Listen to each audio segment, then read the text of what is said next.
Itu dia sedikit kronologi yang kita kongsikan kepada anda semua untuk kita imbas kembali sebagai satu pengajaran. Rempuhan bukan sahaja melibatkan kemalangan maupun kecederaan tetapi kematian. Dua kes yang perlu diambil iktibar, perlu diperhalusi di mana silapnya. Adakah mungkin terlalu rancak sangat dengan kegairahan yang dah boleh keluar rumah ni menyebabkan mungkin ada beberapa faktor yang timbul dan berlaku kan. InsyaAllah kita akan persediaannya juga perlu diperhalusi dan kita nak bersama dengan dua orang rakyat Malaysia yang berada di tempat kejadian ketika kejadian di Korea Selatan baru-baru ini di Itaewon itu. Kita nak bersama secara panggilan video sahaja Nur Aziani Asyari, ejen pelancongan yang berada di Seoul, Korea Selatan pada ketika ini, dan juga seorang lagi Siti Nadia Awaludin, juga ejen pelancongan yang berada di Milan, Itali pada ketika ini. Kita ada tetamu dari Milan dan Seoul. Assalamualaikum. Assalamualaikum.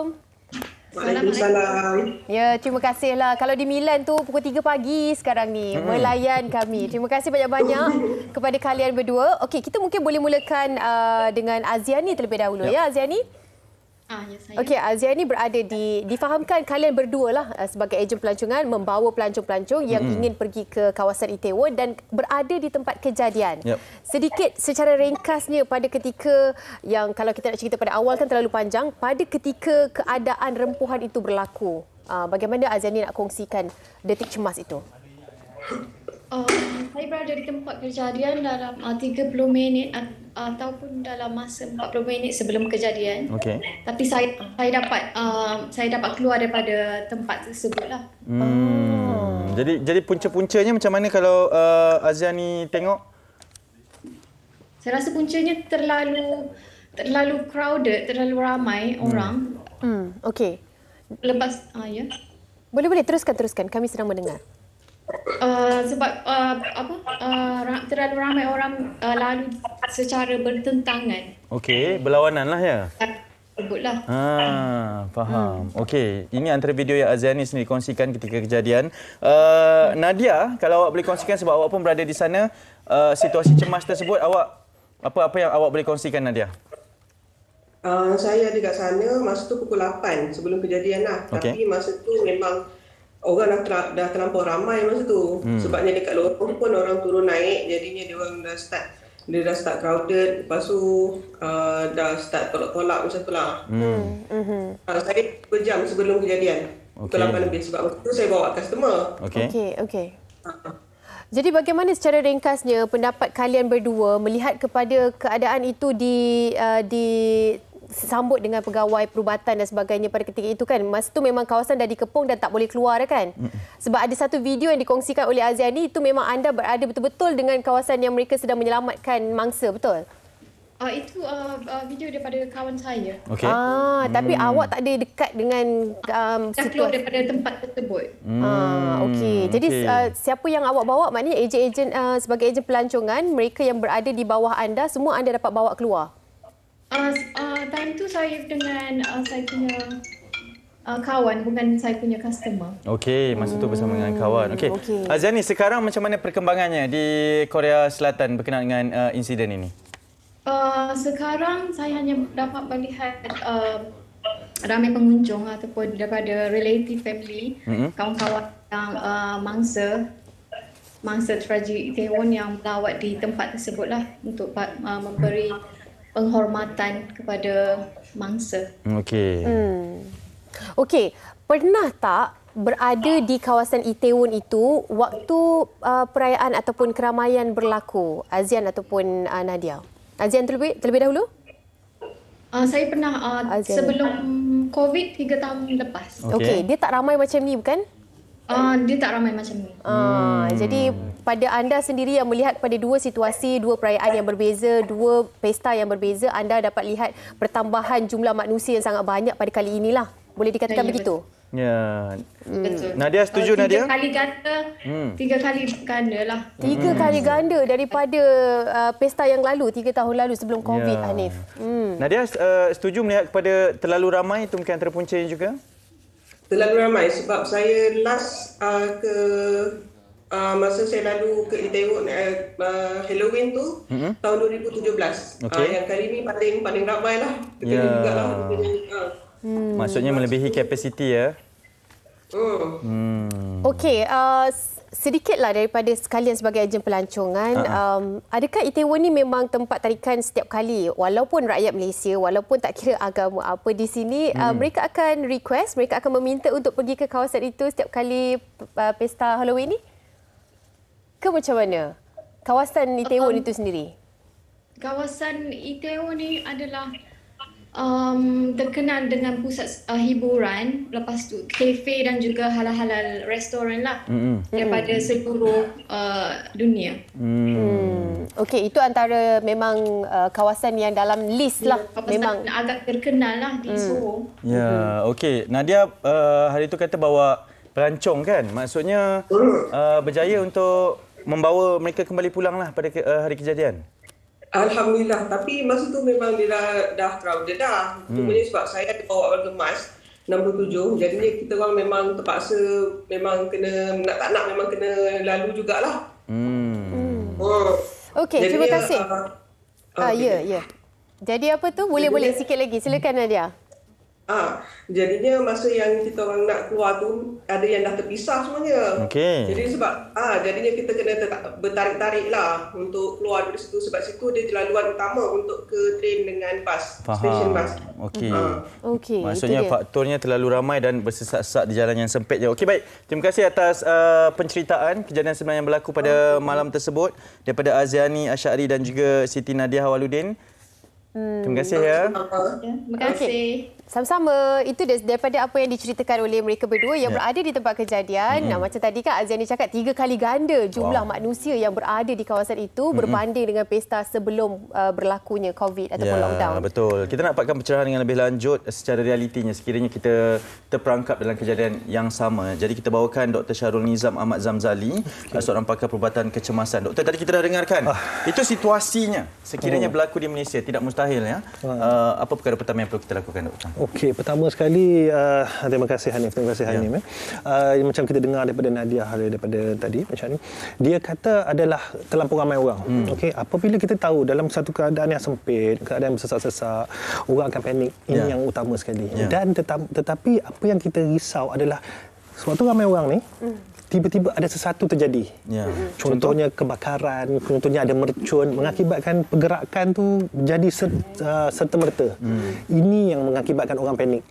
Biasa kalau dia bersesak dengan keadaan biasa, orang tak risau. Setuju. So apabila tiba-tiba ada terjadi contohnya kebakaran atau tiba-tiba orang letukkan mercun, orang nak jalan ke satu arah. Di sini akan jadi kita punya crash ni. Kita panggil, kita akan jadi himpitan. Dan himpitan yang membahaya kepada manusia lah.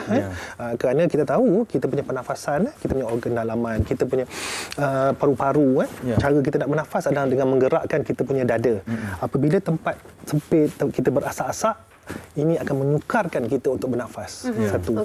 Kedua, kadang-kadang sempit kan, kita rasa tak cukup, macam rasa tak cukup udara, kan, rasa panas dengan berpeluh dengan haba dan sebagainya. So itulah dia sedikit sebanyak tentang cerita di tempat sesak. Kenapa ianya berlaku. Okey, bila kita berada di keadaan sesak dan terperangkap, contohnya bila kita dah sedar yang mungkin pernafasan kita dah tak okey, kita nak keluar daripada kawasan itu. Apa petanda di sekeliling yang menjadi fokus utama kita untuk kita cuba keluar dalam keadaan sesak? Kadang-kadang dia ada satu laluan je, jadi nak bertentangan pun itu akan memudaratkan. Apa fokus utama kita untuk mencari jalan keluar dari situ? Okey, pertama sekali, kalau dalam tempat yang bersesak macam tu, kita jangan lawan arah trafik. Jangan lawan arus arus. Kalau crowd ataupun kalau gerombolan tu bergerak ke depan, kita jangan menentang. Sebab apa? Itu akan jadi, kita mungkin akan terjatuh, dan bila jatuh dia akan jadi masalah yang lebih besar. So pertama, jangan lawan arus. Kita cuba pergi ke kawasan tepi. Kita panggil periphery atau edge tempat tu. Contohnya kita nampak di kawasan ni, di sini tepi dia, kita jangan pergi direct, kita pergi secara menyerong, diagonal. Kenapa, Doktor? Kerana kalau kita bergerak dan kita nak memotong, kita menghentam, orang akan hentam kita daripada belakang. Sebab orang semua nak bergerak ke depan. Tetapi kalau kita secara menyerong, lebih mudah. Sebenarnya bergerak sambil bersama dengan dia orang. Tetapi kita nak bergerak ke arah tepi. Jangan duduk di bahagian tengah tu. Okey, baik. Doktor, boleh kita tunjukkan secara demonstrasi? Boleh, kita cuba. Sebab kami dah bawakan badan-badan badang. Saya dengar memang saya ada badang yang terhebat ya. Sabar. Itu akan jadi mangsa. Okey. Itu dia. Tahu-tahu ramai ya hari ni turut serta. Okey, sebenarnya hari ni apa yang kita nak lakukan adalah demonstrasi jika anda berada di tempat yang sesak. Mungkin keadaan ini tidak terlalu sesak, tapi antara yang boleh dilakukan di waktu kecemasan ada seseorang yang mungkin terjatuh dan perlukan pertolongan. Betul. Okey, silakan pengetahuan sebegini yang sangat penting, doktor. Sebab kita panik. Yang penting kita nak. Okey, situasinya macam mana, doktor? Okey, situasinya sekarang ni katakan dalam keadaan yang rapat. Ini keadaan yang bersesak. Semua orang bergerak ke sini. Okey. Ini belum jatuh lagi. Belum jatuh. Belum ada mangsa. Ini tengah sesak ni. Ini tengah sesak dulu. Tengah sesak tak ada masalah. Dia akan jadi masalah, jaga Aiman. Dia akan jadi masalah apabila ada tolakan dari belakang yang tiba-tiba. Dengan kita panggil dengan keadaan kaki mereka rapat, mereka tak stabil, mungkin yang di depan akan jatuh. Okey, sebab yang depan ni dah nampak depan ni apa yang belakang kan. Yang belakang dia nak ke depan je. Weight dia lagi berat lah sebab dia dalam kumpulan yang ramai. Tekanan daripada belakang. Jadi, caranya apabila di kawasan yang bersesak tu, pertama sekali kita panggil cara kita berdiri itu penting. Pertama, gunakan tangan kita macam nak boxing, macam nak meninju. Biasa masuk tengah-tengah. Tengah-tengah dulu.